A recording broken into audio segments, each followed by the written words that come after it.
We've got one more of the major causes of men's issues is diabetes, and CypherZero, as a diabetic yourself, you're probably best to introduce this one. Well, as I said earlier, I wasn't diagnosed for a good couple of years after I got it. Nearly died from it. I was told that I was probably about a month off ketoacidotic coma and death from it. Lost a lot of weight, and I, as I said, suffer pretty badly from tendonitis and hip and shoulder joint problems nowadays. And that also, led to some depression and anxiety and whatnot with me through the years as well. But I think I'm on top of that. I do take my medication as often as I've got it, and occasionally I find it hard to get outside the house sometimes actually and get down to the pharmacy and do stuff. But I have a fairly good support network in my family too, so that helps. But yeah, the diabetes nearly killed me as a kid, and it wasn't until Mum had known for a long time that there was something wrong with me. And it wasn't until we went to one doctor that had just started at the practice that we went and saw when I was a kid. No one else could figure out what it was. Mum took me to, 20 or 30 doctors until this one fella showed up. I can't remember what his name was, but he had Mum write down a list of everything I'd eaten and drinking one weekend. It ended up being something over 40 litres of Coca-Cola, which was really bad for a diabetic, obviously. But I was always thirsty, and I first started noticing it. I think the very first time I noticed something was wrong was when I was running around the school playground, and I wasn't quite... I had to sit down, and I didn't feel right. I was like, there's something wrong. I literally remember this day. Sat down on one of the metal benches that they had, and didn't have the breath that I usually had, and just didn't feel right. And then it went on for years and years, and finally this one doctor said, have they tested him for diabetes? Because a lot of the doctors had thought that it was growing pains, puberty, and all the hormones that were starting to rage through my body at age 11. And as I said, I'd had it for nearly 2 years before this, probably. So when he gave me a blood test, the machine couldn't even read what my blood sugar was. It came up saying it actually nearly froze the machine. So he picked the phone up, called the local airfield, made them stop the next plane that was leaving for Sydney, and say to everyone, sorry, but this plane's been grounded until we get one particular passenger. We went home, packed a bag, and were at the airport within an hour, and in Sydney an hour later. Probably within 2 or 3 hours after that, it had been confirmed being diabetes, because again, they had me eat a Mars bar and then tested my sugar and came up high.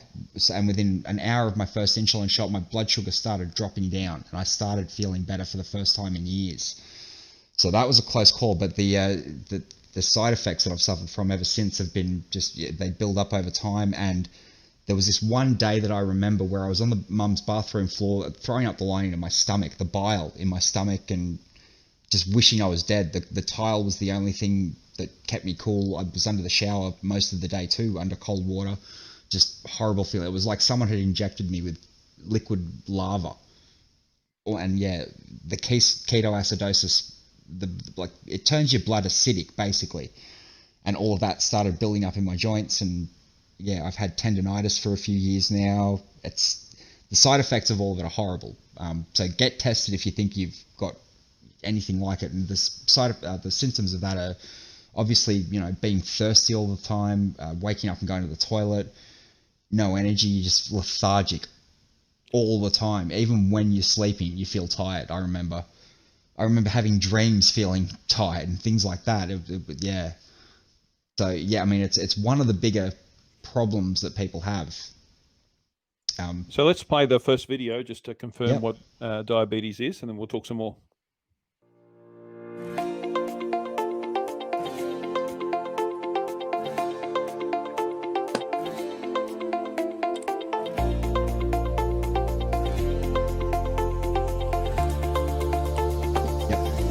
Thirsty is more the one I had. Tired. I didn't get skin problems as much, but I looked like a skeleton. Didn't have the numbness. Yes,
actually, I'd just like to point out that one's actually not quite right. It's generally found more in kids and teenagers rather than adults, is how I was led to believe it. There are a lot of kids that are either born with or develop type 1 diabetes when they're younger, as myself, obviously, and I'm the only person in my entire family with it. So, yeah, sorry about that.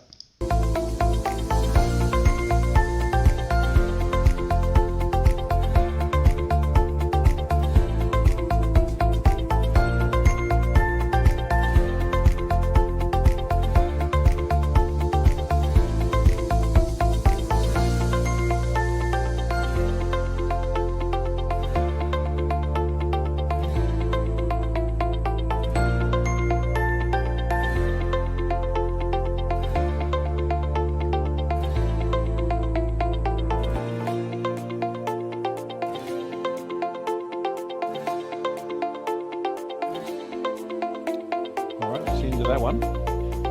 So that pretty much covered everything you said. Angry. Sorry? Is your pussy angry? I don't know why. He's whinging for food. He's been fed 3 times, so he can just whinge. That's what cats do. Yeah. Yep. Yeah, buddy. You realise he is the master, Yeah.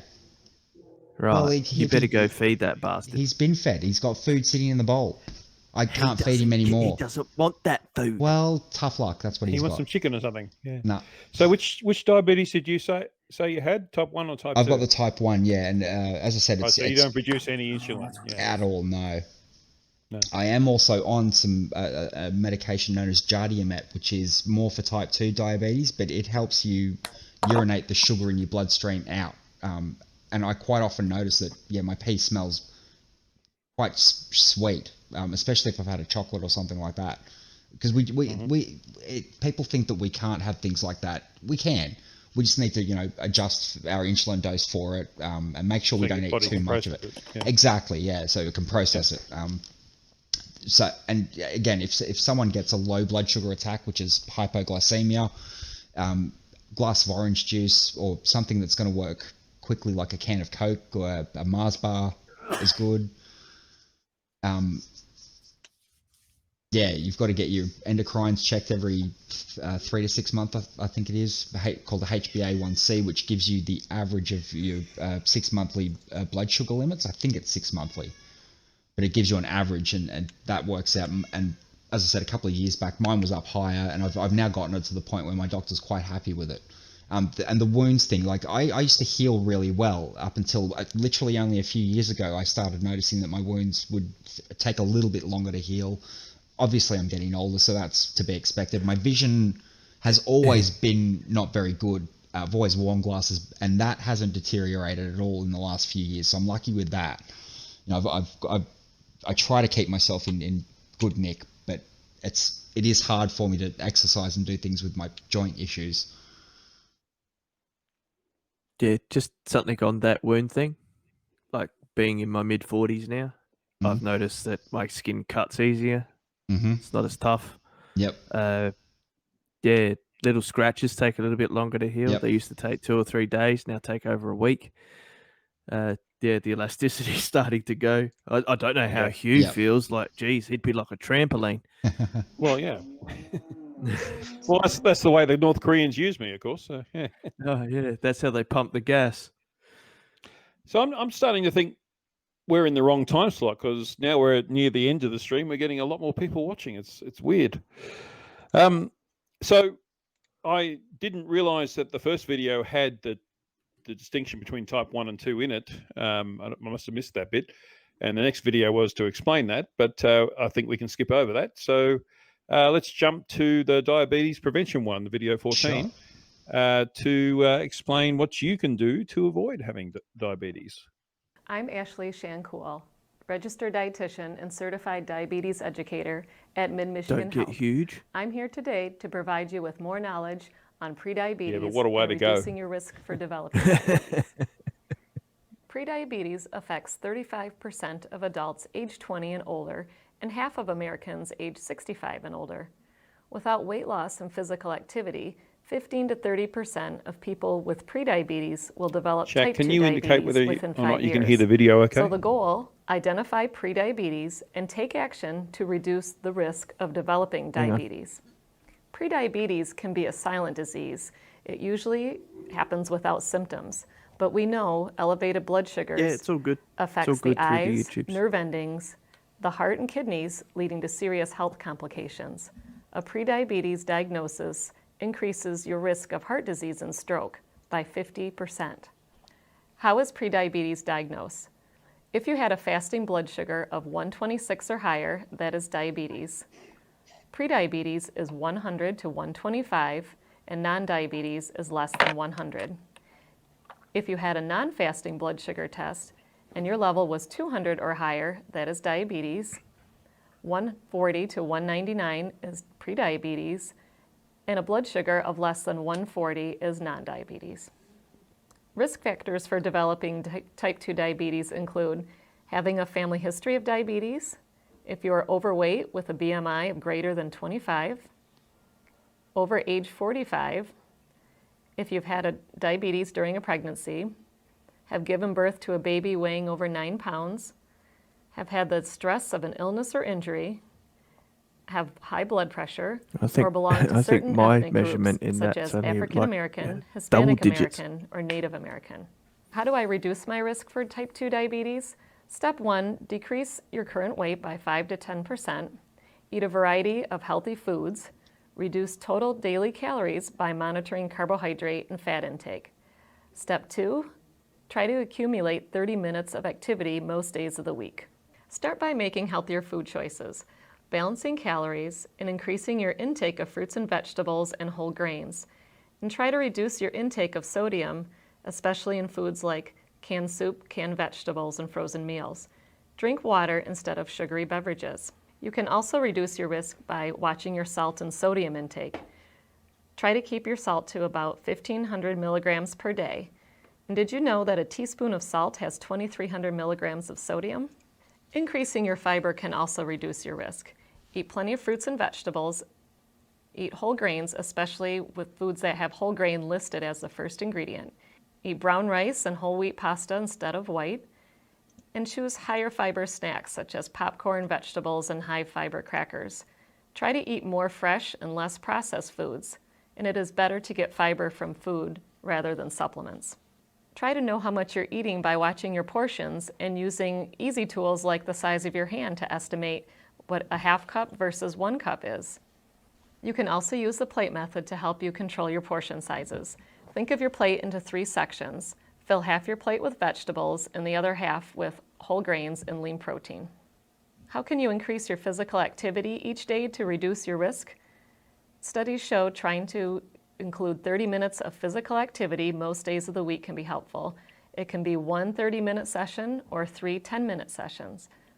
Physical activity is any movement of your body that uses energy. Daily ideas for 30 minutes of physical activity include dancing, household chores, yard work, gardening, walk breaks, park your car further, walk your dog, taking the stairs, or even wearing a pedometer to make you aware of how many steps you're taking each day. Key takeaways for reducing your risk of diabetes. Losing as little as 5 to 10% of your current body weight will improve blood sugars and reduce insulin resistance. Engaging in regular physical activity at least 30 minutes most days of the week. And take action by avoiding sugary beverages and reducing portions. I hope that this information on prediabetes was helpful. At Mid-Michigan Health, we celebrate the power of health throughout life with you.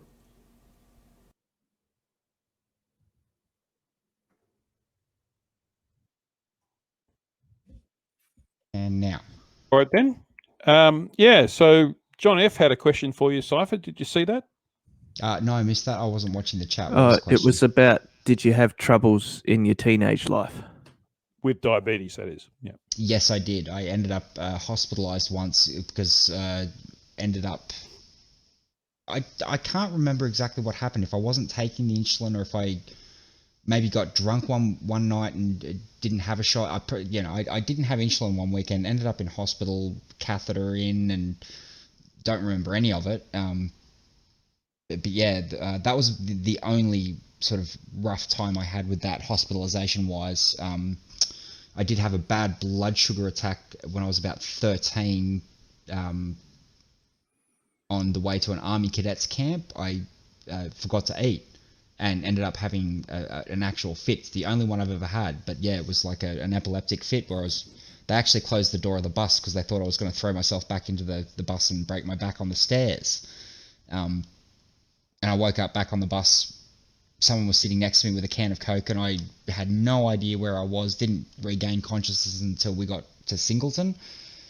And yeah, I mean, they're the only sort of major issues I've had with that through my life. You know, I've woken up with low blood sugar before and had to get up and have something to eat, but sometimes you just forget to eat.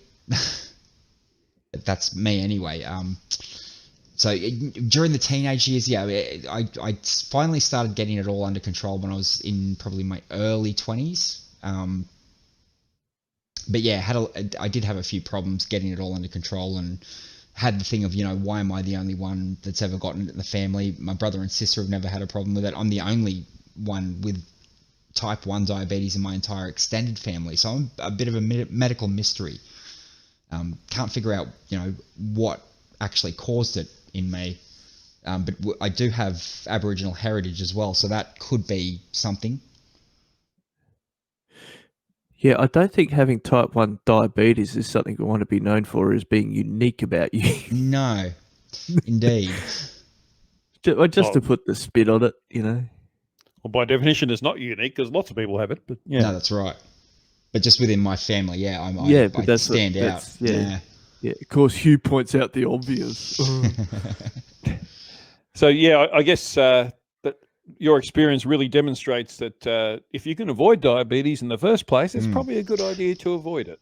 And there is one other thing I wanted to say too. Diabetes isn't actually a disease; it's a condition. Diseases are communicable, and diabetes is a condition where your pancreas either stops working or stops producing as much of it. So I think that's an important distinction to be made with it, because people call it a disease all the time, and it's absolutely not at all. Yeah, that's why it's called diabetes and not diabetes disease. Well, the mellitus is important in that, and that is usually left off. And while there's a genetic component to it, it's in many cases, especially type 2 diabetes, it's avoidable in the first place just through lifestyle choices. Yeah. Yep. And that was another thing. As a kid, we weren't, you know, we didn't eat unhealthy, crappy food all the time. Grandma would spoil us, obviously, when we went to see her, but it wasn't an everyday thing. Job. I wasn't overweight. I was always an active kid. I'd, play football, swim at the beach. I was always doing something physically. Yeah, but 30 years ago, we didn't have 600 different types of loaves of bread on the shelf. We didn't have, like whenever you got a flavored milk, that was a treat, not a daily exercise. Exactly, yeah. I guess I'm the opposite to you. I've always been overweight, but I don't have diabetes. So, like I said, there's a genetic component both ways. Yep. Some people are genetically not going to have it, and some people are genetically going to have it. So that's the luck of the draw, unfortunately. And I did see in the first video that there was a thing that said, stress from injury or illness, and that can be also triggered by mental health as well. I did cop a fair bit of bullying at school. And having talked to doctors and psychiatrists and whatnot over the years, they came to the conclusion that quite possibly had something to do with it. The stress of thinking, oh crap, I got to get up and go to school today, and all of that stuff. Because I do suffer from, again, some depression and anxiety issues, as I said earlier, but I have that more under control nowadays. I stay away from people in the house. I think your cat's diabetic. The cat is being a pain in the... Or it's just a fat ass. Yeah, no, he's just... he knows when I'm streaming, and he knows when to be annoying. Yeah, that's his job as a cat. Yeah. Yes. All right, then. So I think we've sufficiently covered the 5 main areas of men's health that are of concern, at least.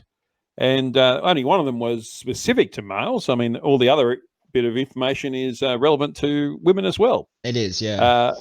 And I hope everyone who's watching got something out of it, learned a little bit, or enable them to have a different perspective that might help them make better decisions in the future. That's what it's all about. We're here trying to help you navigate these waters of male health. And hello. Oh yes, sleep apnea is another one. I've got that as well. Yeah, I get a bit of that. Yeah, I get a bit of that too. When I got to 100 kilos, right? Like, and it still happens to be, but I'm now down to about 85, right? So, I just got Jesus. That got rid of the cat. Sorry, guys, but you guys can't hear Cypher. He's beating up the cat right now. Yeah. Yeah, he's put it in a Hessian sack. Yeah, right. So, yeah, I actually had a CPAP machine, right?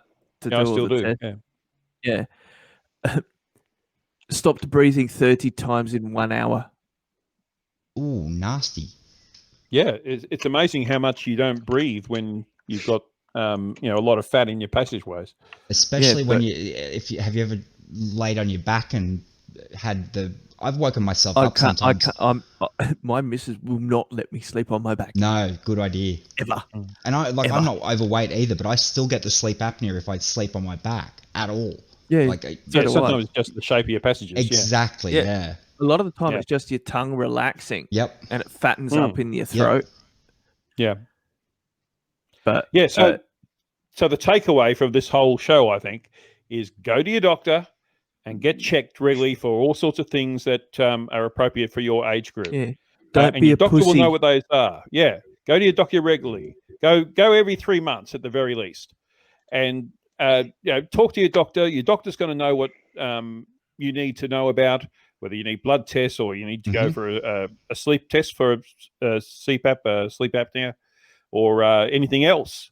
And let them be guided by the doctor. They're an expert. They've been studying it for years. They know all the things that, they're supposed to know at least, all the things that you need to know to keep your health good.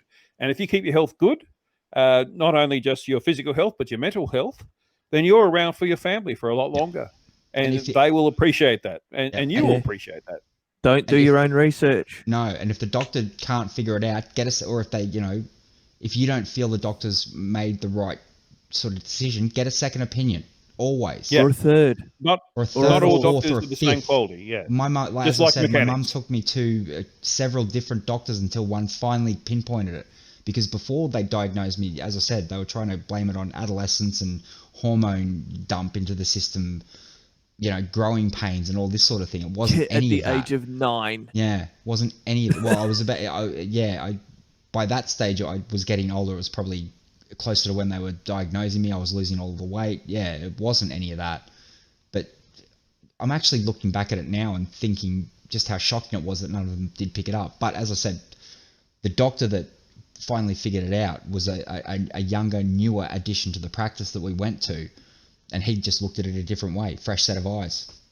Oh, Mark Short's got my problem. Yeah, I do. Like, I choke myself awake. Right? Yeah. Well, sleep apnea, so if you snore at all, you've probably got sleep apnea, so you should go for a sleep test. Yes. And you're welcome, John. And again, talk to your doctor. Thank you message there. You're welcome. Yeah, but nut up or shut up. Go and see your fucking doctor. They know what they're doing. Absolutely. And by the way, you can shop around for a doctor. You can. Find someone who specializes in the problem you think you may have. If you think something hurts, go and see a professional. Specialists. Yes, John Rapp is correct. John Rapp is correct. Do not Dr. Google. You can use Dr. Google to find out the meaning of some disease you've heard of, but get your doctor's advice on what it's all about. That's what flirts do. They word think. They see a word, they think they understand what the word means, and therefore they're an expert in that word. But that's not quite the same, is it? If you're an expert in cars, you might hear the word Ford. That doesn't mean you know the ins and outs of the brake system of a particular model of Ford, do you? No. And that's what your doctor's going to be able to tell you in metaphorically, of course. I could tell you the ins and outs of my VY Commodore, though. I've replaced half the parts on it myself. Well, I've got Alfa Romeo, so I know all about replacing parts. Oh. An Alfetta Moreo. Alfetta Moreo? Okay. Oh, sorry. I've got that Mondeo effect again. Oh, it must have been, yes. Well, we're Mandela effect in this. We're not slim buns or anything here. So, yeah. All right, guys. So we might wrap it up. So thank you very much to my guests for being here. Thank you, Davros, for coming in unexpectedly. Thank you for Cypher for producing the show. Thank you to WhaleLord for being here and giving us that little insight into the younger man's point of view. Any parting words? Starting with WhaleLord. Oh God, not really. No, okay, that's all right. But yeah. If you're, I don't know, just repeating what you guys are saying is, if you feel like there's something's wrong, go see someone, go talk to someone. It's the best thing you do, really. Particularly a medical professional who knows how to help you. Professional, yeah. Dav, you want to say something else? Well, see, now you might understand why my humour can be so dark and twisted at times. The fact that I find innuendo most funny. I find ways to laugh at adversity, at something that's wrong, because it's a better way to deal with it. If you go, oh, woe is me, that's all saddies, it's no good. But yeah, I'll reiterate it. Nut up, go see your doctor, get your checkup. Even if you only go every 6 months, you change the oil in your car that often. Why don't you change yours? Exactly. Yeah, and you'll spend less money on yourself than you will on your car. So at least do that. With Medicare in Australia, at least, I don't know elsewhere in the world, but in Australia, you can usually find a bulk billing doctor and it won't cost you a thing. Most countries have universal health care. Most countries, except for one that's having a debacle right now. Well, they're always having a debacle, but we won't go into that. That's not the topic of tonight. And CypherZero, anything else to add? Just reiterating what you guys said. Yeah, see a doctor. And don't lick toilet seats. That's pretty much it. Or windows, as or windows, as Yes, all right. Okay. Great stream. My doctor is going to be so happy when I tell him to stick a finger up my bum. No, well, if he's good at, yeah, he could be good at it. Like my urologist, he's been doing it for 30 years. He's really good at telling what Practice the prostate's like just for doing that. Yeah. Yep. So his finger's been up many people's bums. I think he went to university for 10 years to be able to stick fingers up people's bums. But hey, he gets plenty of money for it. So. Yes, indeed. All right. So thanks, everyone. So I guess we go to the outro. Indeed. Get ready for the headphone blast. Bye, everybody. Yay. Thanks for joining. So there's nothing left to do but cue the corgi.